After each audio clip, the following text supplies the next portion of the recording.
Oi, oi, pessoal, tudo bem? Vamos a mais uma aula de geologia e na aula de hoje nós vamos falar sobre os riscos geológicos e a geologia urbana. Bom, pessoal, nas aulas anteriores nós já comentamos sobre os processos de geodinâmica interna e externa, né? E como esses processos podem provocar sérios acidentes geológicos, alterando, né, totalmente a paisagem, o relevo da região em que eles ocorrem, né? Então, hoje, na aula de hoje, né, nós vamos estudar exatamente esses eventos, né? Então, nessa imagem, a gente tem aqui algumas das possibilidades, né? Então, aqui, por exemplo, a gente tem um deslizamento de rochas acontecendo, né?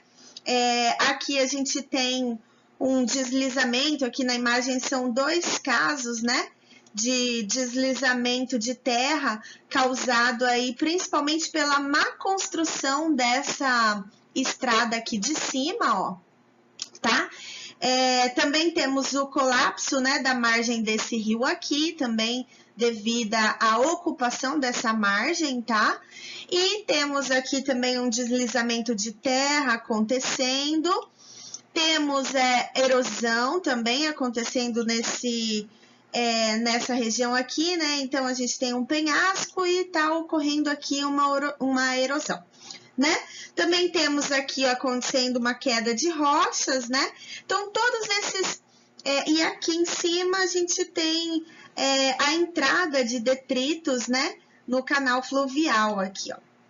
Então, todos esses fenômenos, né, eles acabam modificando o meio físico e alterando, então, a paisagem, né? O que pode gerar grandes impactos e, inclusive, alterar a qualidade ambiental, né? E aí, reforçando o que a gente já mostrou na imagem anterior, né, os principais processos do meio físico que são observados no Brasil são os processos com movimento de massas, que são os escorregamentos, os rastejos, as quedas e as corridas de lama. São também os processos de inundação e alagamento, também os processos de subsidência e colapsos, também são os processos de expansão de terremotos, também processos de desagregação superficial ou empastilhamento, e o principal deles, né, erosão ou pluvial, fluvial, eólica ou até glacial, tá? A gente vai falar mais de cada um deles ao longo da nossa aula de hoje. Bom, pessoal, então agora vamos entender melhor os movimentos de massa através da definição de diversos autores, tá? Então, eles concordam que movimento de massas, né, constitui-se no deslocamento de material, seja ele solo ou rocha, vertente abaixo sob influência da gravidade. Então, eles são desencadeados pela interferência direta de outros meios ou agentes independentes, como, por exemplo, a água, o gelo ou o ar. Sendo que a água e o gelo estão frequentemente envolvidos nos movimentos de massa, reduzindo a resistência da rocha ou do solo e aumentando a plasticidade, o que acaba induzindo, né, um estado de fluidez que corrobora para que aconteça, então, esse deslocamento, tá bom? Aí, quais são as condições predisponentes, né? Então, esses movimentos, eles ocorrem principalmente em encostas com alta declividade, taludes e coluviões. Também acontecem, né, onde há concentração do escoamento das águas, então em regiões com a drenagem desfavorável, né? E também regiões predispostas a chuvas intensas, tá bom? E as principais formas de controle desses processos são plano de ocupação preventiva e as estruturas de contenção, tá bom?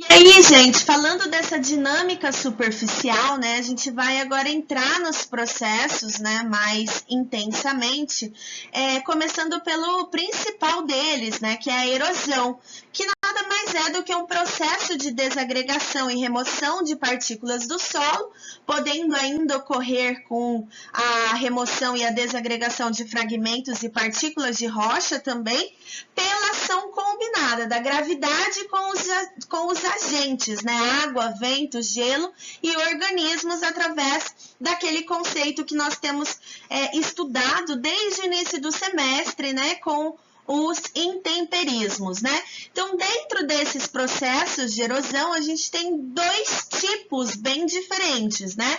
Que é a erosão natural ou geológica, que é um exemplo do que a gente está vendo aqui nessa imagem, né? Então, sobre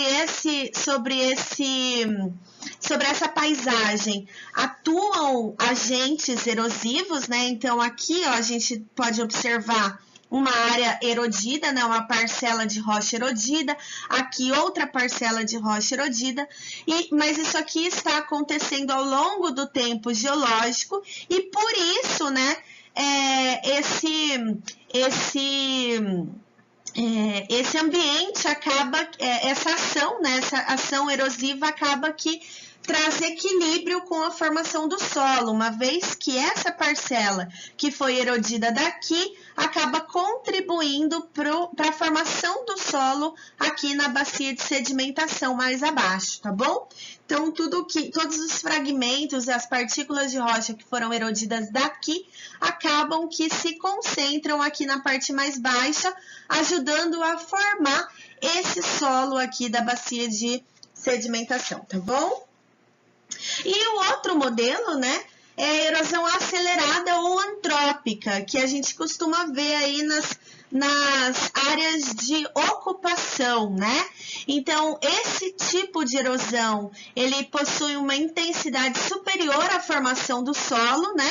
E não permite a recuperação natural dessas paisagens. Então, ao longo da aula, a gente vai ter outras imagens definindo melhor, né, visualmente esse tipo de erosão, tá? E aí, gente, falando sobre erosão, a gente pode ter dois tipos, né, diferentes, de acordo com o tipo de escoamento da água da chuva, vai me formar dois tipos diferentes de erosão, né? Então, o primeiro é erosão laminar, né, que ocorre através do escoamento superficial difuso das águas da chuva. Então, é quando um escoamento se concentra através das linhas de fluxo bem definidas, né? E aí ela pode demonstrar, né, três tipos de feições lineares que podem ser geradas através desse tipo de erosão laminar, né? Que são os sulcos, as ravinas e as bossorocas ou bossorocas, que é a mesma coisa, tá? E também, né, nós temos aí a erosão linear, né, que é a erosão por fluxo concentrado, que é aquele tipo de erosão que se desenvolve em linhas de Talweg ou ainda, né, nos cursos de drenagem de primeira ordem. Sabe aqueles rios menores, os rios mais pequenos que vão contribuir com um rio maior, um córrego? Então, nesse tipo de ambiente, né, é mais provável que ocorra a erosão do tipo linear, tá? E esses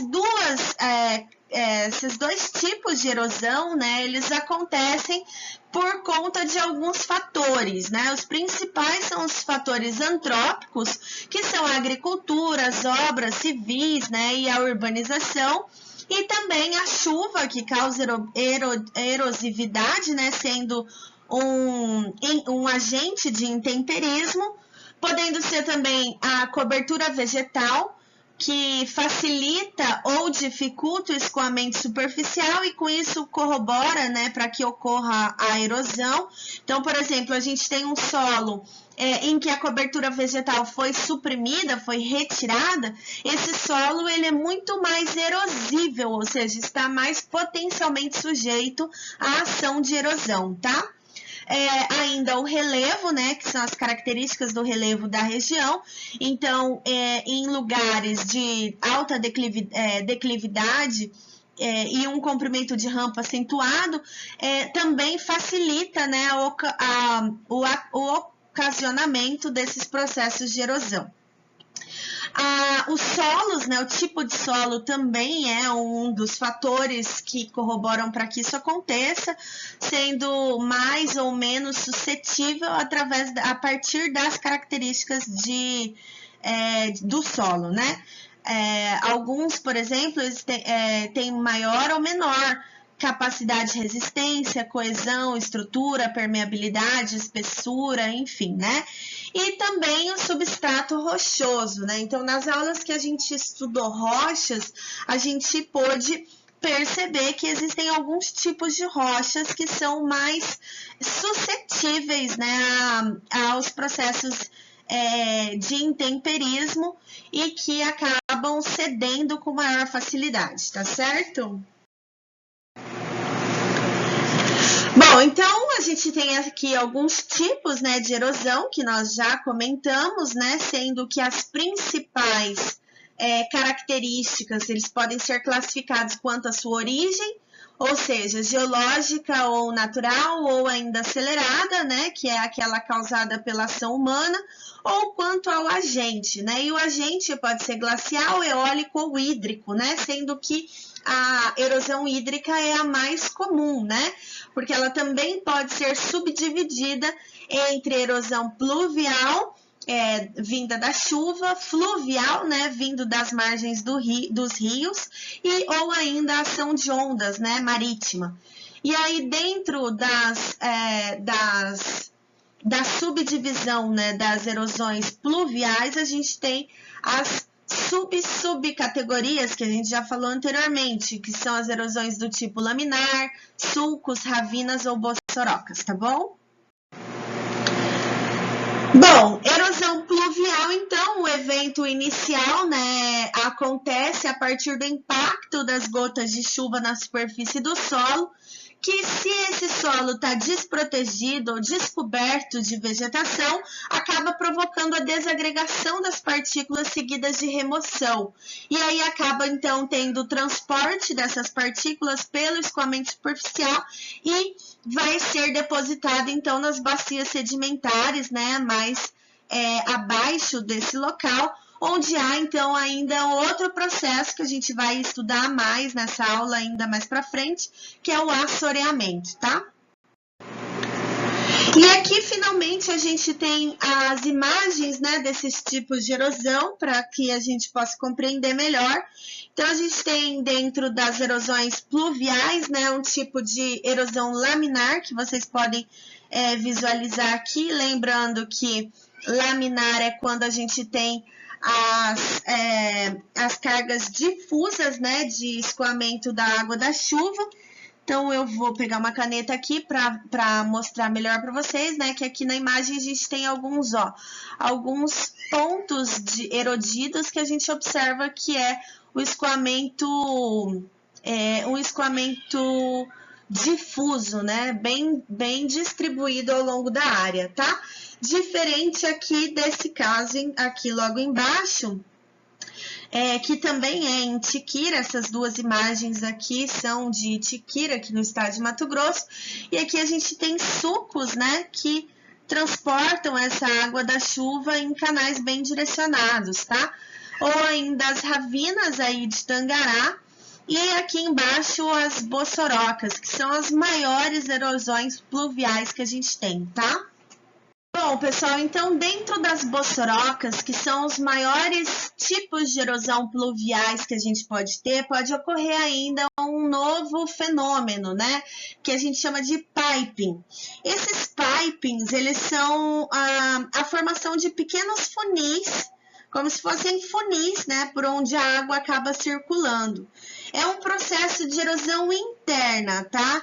Então, a característica principal, né, desse processo é a presença de água. Então, observem aqui nessa imagem que a erosão ela acaba se tornando tão profunda que ela acaba atingindo o lençol freático, tá? Então, eu deixo uma partezinha aqui do lençol, acaba ficando exposta ao solo erodido, tá? Então, é isso que a gente chama de piping. Bom, e como eu disse para vocês anteriormente, a Bossoroca é o palco desses fenômenos, inclusive dos fenômenos de piping, tá? Então, a erosão superficial, a erosão interna, que é o piping, né, que a gente comentou no slide anterior, colapsos, solapamentos, desabamentos, escorregamentos, todos eles acabam encontrando as condições favoráveis de se acontecer numa área de Bossoroca, tá? Por conta do tamanho mesmo, das dimensões desses fenômenos, tá? E tem como a sua maior característica a rápida evolução e um elevado poder destrutivo, tá?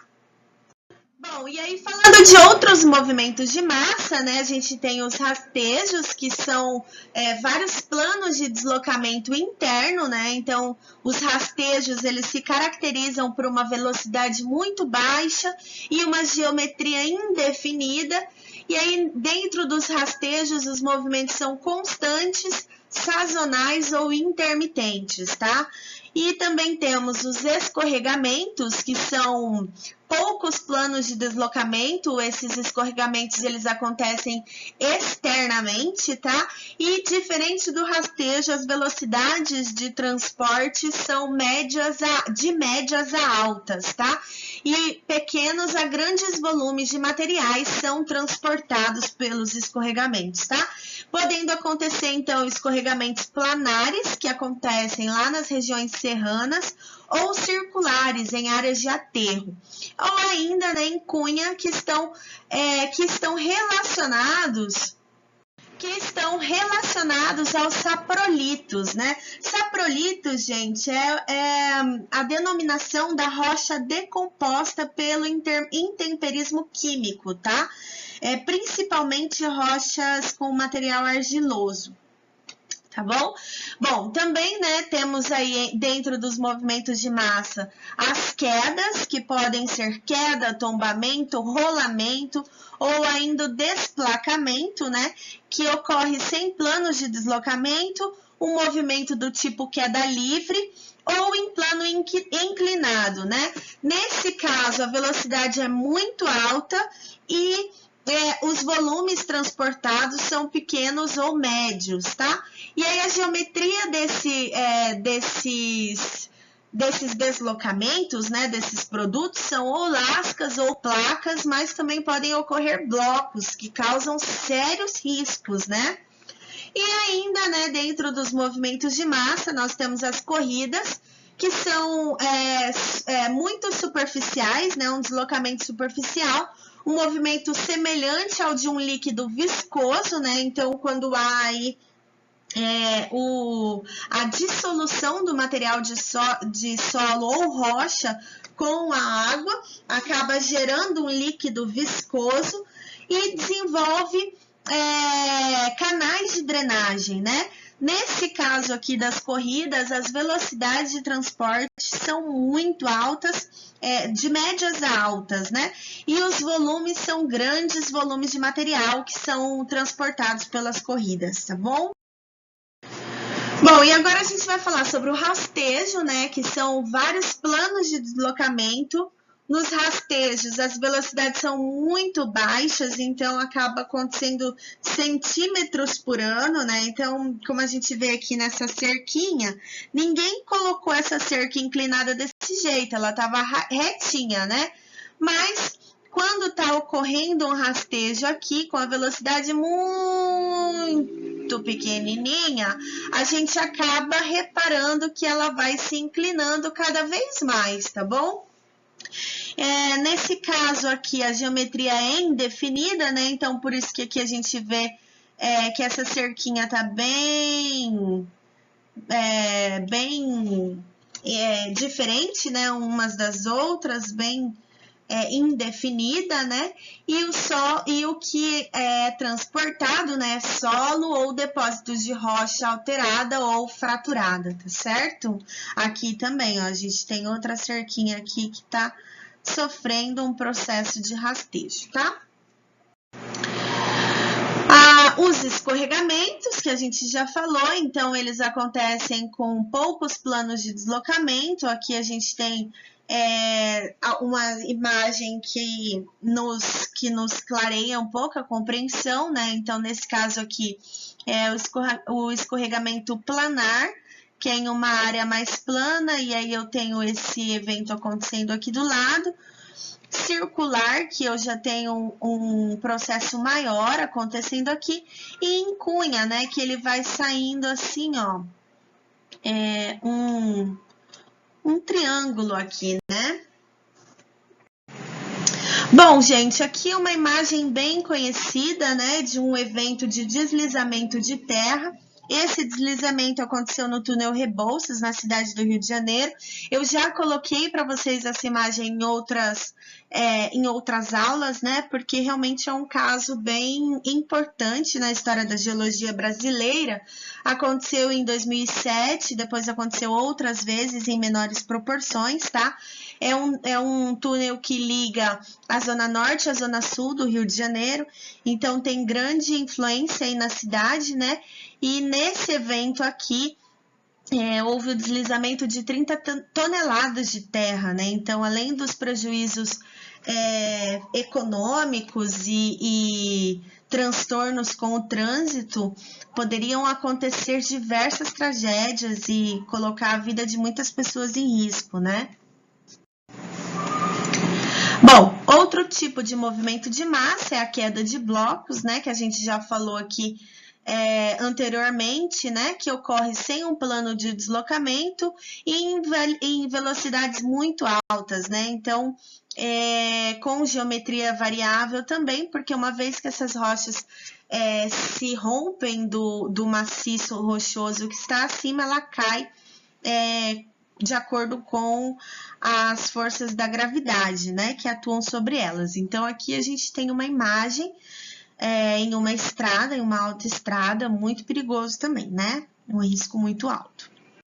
Corrida de lama, que é um movimento semelhante ao que a gente comentou antes, ele também gera um líquido viscoso que se desloca ao longo das drenagens no canal, tá? Então, partindo aí das áreas mais altas para as áreas mais baixas, tá bom? Com velocidade média alta e carreando aí solo, rocha, detrito, água e o que mais vir pela frente, tá? Transporta grandes volumes de material e tem um raio bem grande, né? Um alcance bem grande, tá bom? E aí, como eu disse para vocês, a gente também tem o assoreamento, que é o processo de acumulação de partículas sólidas, né, os sedimentos, em um meio aquoso ou aéreo. E ele ocorre quando a força do agente transportador natural é sobrepujada pela força da gravidade ou ainda quando a superatuação das águas ou do ar permite a deposição de partículas sólidas, né? Então, é aquele negócio que a gente vê acontecendo, né? Então, as áreas mais altas, elas sofrem a ação dos agentes de intemperismo e esse material esse fragmento de material, né, é carreado pelo solo, pelo ar ou pela água e vai se depositar nas bacias de sedimentação, né, que são regiões mais baixas e favoráveis aí para diminuição da velocidade de escoamento, tá bom? Quais são os problemas que advêm do assoreamento? Gente, então nós temos os processos de inundação e alagamento, que são processos muitas vezes confundidos, né, mas eles são diferentes. A inundação é o extravasamento das águas de um curso de água para as áreas marginais, quando a vazão a ser escoada é superior à capacidade de descarga da calha do rio. Esse evento, então, normalmente está associado à enchente ou à cheia, tá? E ainda pode acontecer, né, como um reflexo do assoreamento do canal, onde a areia, o material que é assoreado, acaba ocupando o espaço da calha de drenagem, né, e causando aí barramentos ou remansos nessa área, tá? E o alagamento é a acumulação das águas pluviais ou de escoamento em áreas baixas, praticamente planas ou não permeáveis, tá? Então, é o alagamento que costuma acontecer aí nas nossas áreas urbanas, tá bom? As condições predisponentes, né, para que se ocorram a inundação e o alagamento são principalmente a presença de planícies de inundação, né, com os solos hidromórficos, são aqueles solos que são facilmente saturados por água, né, a ruptura do declive de vertentes, a construção dos terraços, áreas de baixadas também estão suscetíveis aos processos de inundação e alagamento, as cabeceiras de drenagem, as altas densidades de drenagem da bacia hidrográfica também facilitam a esse processo. As bacias hidrográficas de forma circular, isso aqui a gente vê lá em hidrologia, né? E o assoreamento de cursos de água, principalmente pelo fato que eu comentei no slide anterior, né? Que esse assoreamento acaba ocupando a calha de drenagem do rio com material assoreado, né? Então, areia, fragmento de rocha, qualquer coisa. E aí ocupa o espaço que deveria ser de drenagem da água, né? Então, essa água, sem ter por onde passar, acaba invadindo as margens laterais, tá?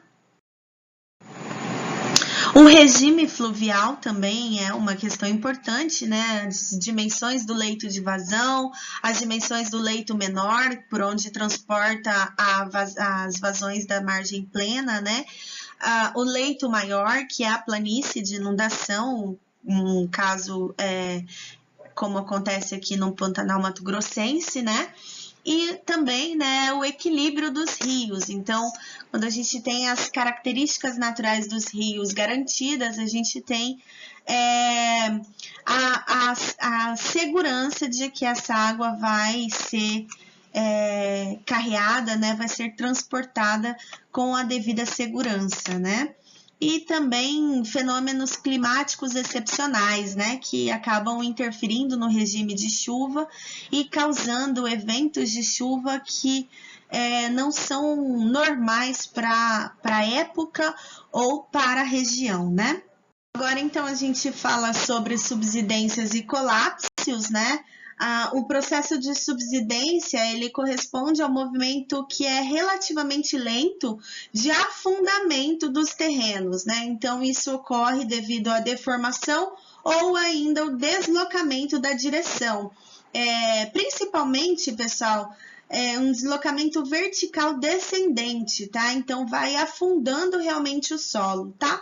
Enquanto que o colapso, ele apresenta a mesma definição, porém apresenta-se como um movimento brusco do terreno, né? Com velocidades maiores, né? Mais altas. E os colapsos de terrenos, eles são considerados os principais causadores de acidentes sérios em regiões kársticas, tá? Então, vocês lembram lá quando a gente falou das aulas da aula de hidrogeologia, vocês viram que a gente tem alguns processos de karstificação, né? Que são regiões em que a água acaba causando uma diluição dos fragmentos, né, de calcário e acaba ocorrendo, então, a formação de galerias ou de túneis mesmo, né? E aí, esse processo acaba favorecendo o aparecimento dos colapsos, tá bom? Através da dissolução das rochas, né, kársticas por água, né? E produz aí, então, solos que são colapsíveis, ou seja, potencialmente favoráveis ao colapso, tá? Aqui a gente tem uma imagem, né, que ilustra o que eu disse anteriormente. Então, aqui a gente tem uma área de ocupação, ó, na superfície terrestre, né? Estamos aqui morando bonitinho e nem imaginamos que esse solo aqui embaixo está sofrendo uma ação de dissolução, tá? Então, essa ação, ela começa pequenininha e vai crescendo até chegar aqui no quadro 2, né, onde a gente já está bem próximo das casas, né, da superfície, ó, e aqui no quadro 3 eu já tenho um processo de colapso que atingiu à superfície, né? E como eu tenho esse solo colapsível, né? Ou seja, ele está suscetível a esse processo, a tendência é que isso aqui aumente, tá? E nesse processo de aumentar, acaba que atinge, ou pode ser que atinja, aqui nessa imagem atingiu, né, as casas do local, tá bom? E aqui tá uma imagem real do que acontece, né? Então, são verdadeiras crateras aqui, ó, como vocês podem ver na imagem acima. Bom, o caso mais icônico de subsidência que nós temos é a Torre de Pisa, lá na Itália, né? E as condições predisponentes para que esses fenômenos aconteçam principalmente a perda de água de determinados solos e sedimentos que ocorrem em planícies e baixadas, tá? Então, são solos que a gente chama de solos moles, e quando eles estão saturados e são submetidos a cargas, né, sobrecargas, como, por exemplo, a construção de casas, eles acabam favorecendo, né, aparecimento de colapsos ou subsidências, tá bom? Gente, a gente tem também a desagregação superficial, né, que é definida como empastilhamento, ou seja, envolve o fendilhamento e a desintegração de determinadas rochas em plaquetas ou pastilhas, né?